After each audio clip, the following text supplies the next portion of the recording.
area this Sunday as both major political parties are set to stage public meetings. The police have issued a public advisory. With the details, here's Amoy Harriet.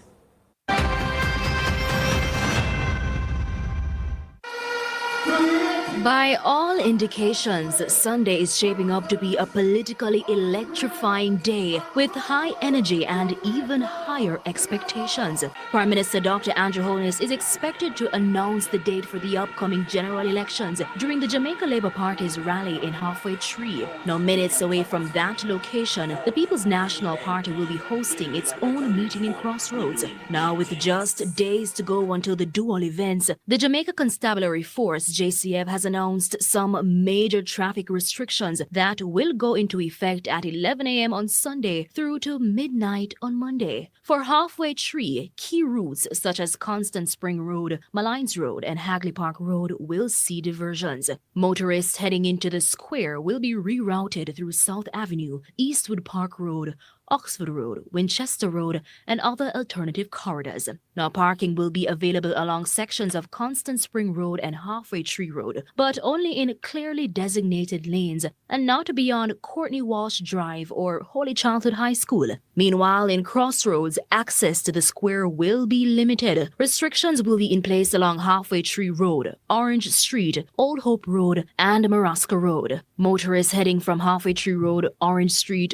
Old Hope Road, or Marasca Road will be diverted via Retirement Road, Torrington Bridge, Tom Redcam Road, and other surrounding routes. Now, parking will only be allowed in designated areas such as parts of Slipe Road, Studio One Boulevard, and Caledonia Crescent, with no parking permitted on Halfway Tree Road or Old Hope Road. Motorists and patrons are being asked to obey the directives of the officers that will be on location. In the meantime, as for what Jamaicans can expect from the meetings, I think it will top the energy we've been seeing across the island. At each stop, it has been growing stronger and stronger. In our political terms, we say PNP bank come down, or we say PNP river come down bank to bank.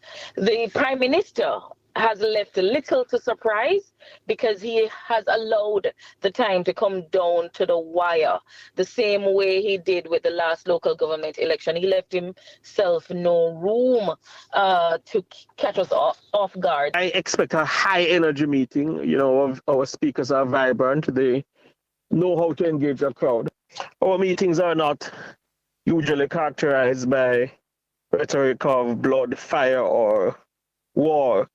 Our party leader has given a strict indicator, a directive, I'd endeavor to say, that our messaging must be positive. I can indicate that we are ready as well for whenever the Prime Minister and the Jamaica Labour Party leader decides to call it.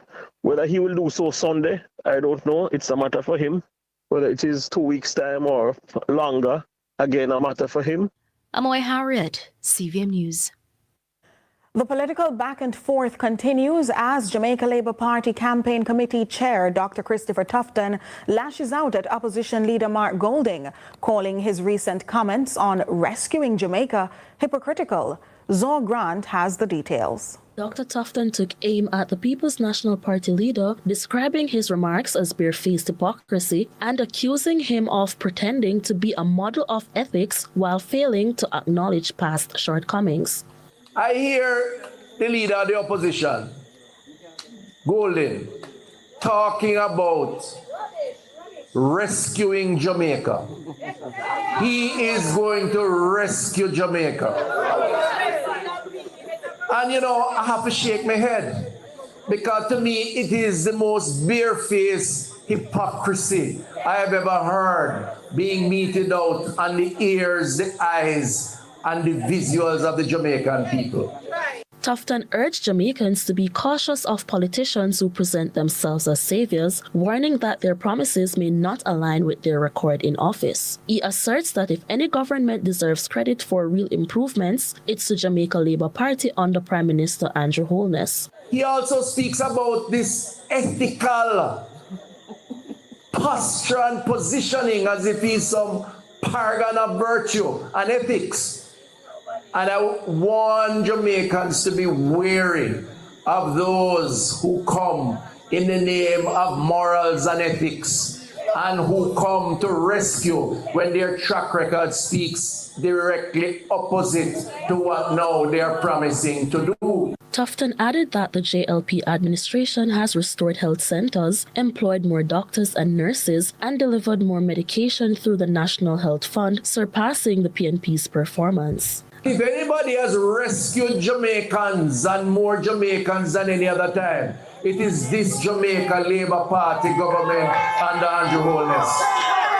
We reduce poverty, we impose no new taxes, we bring down crime, we restore more health centers, we add more doctors and nurses, we provide more medication under the National Health Fund than any time before under any other government, certainly better than under any PNP administration.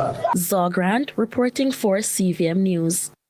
The political fever in Portmore has not escaped the attention of the wider society, and CVM's lead story Prime brought two political aspirants from the constituency together in the hot seat.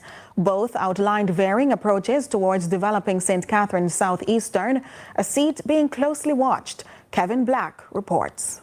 I appreciate the privilege. It's always a privilege for me to serve the people, especially in a constituency that I once lived. The long-awaited election date has been the proverbial talk of the town, as it will possibly be announced this Sunday. This probability has prompted political stakeholders island-wide to engage with the media in an effort to acquire more supporters. Speaking on CVM's lead story Prime Tuesday night, the incumbent member of Parliament for St. Catharines Southeastern promised to provide a solution-oriented approach to satisfying the needs of his constituents. In the constituency of Southeast St. Catharines, it was not hard for me. As I said, I once lived in the area, I know majority of the issues that people faces, and listening to people, analyzing their issues, and see how best you can solve those issues. I've done over 100 roads in the constituency since I'm elected member of parliament, although I'm responsible for just 3. On the other end of the spectrum, PNP caretaker Dr. Alfred Dawes highlighted that many politicians boast of completing projects that are large in scale but ignore smaller developments that will greatly benefit the common folk. I am also going to focus my efforts on using the CDF to make the close lives, the close neighborhood, the proximities of the different houses and streets and communities a little bit better, rather than focusing on just the mega projects. It takes a village to raise a child. So it is that community-oriented development that I want to bring to Portmore. One area in the constituency which MP Miller hopes to address is the infamous Port Henderson Road, an alleged red light district. He intends to make this area a suitable place for commerce. It's illegal in Jamaica. It's not my intent to legalize the activities that are in there. Yeah. It's my intent to ensure that each facility around Port Henderson Road, yes, anybody can enter those facilities and have a nice meal, yes, with live music. My aim and my purpose as a member of parliament for Southeast St. Catharines is to ensure that the area that I have custody over and I'm representing for the people is adequate. Both candidates are fighting hard to win the constituency in the upcoming elections. Kevin Black reporting for CVM News.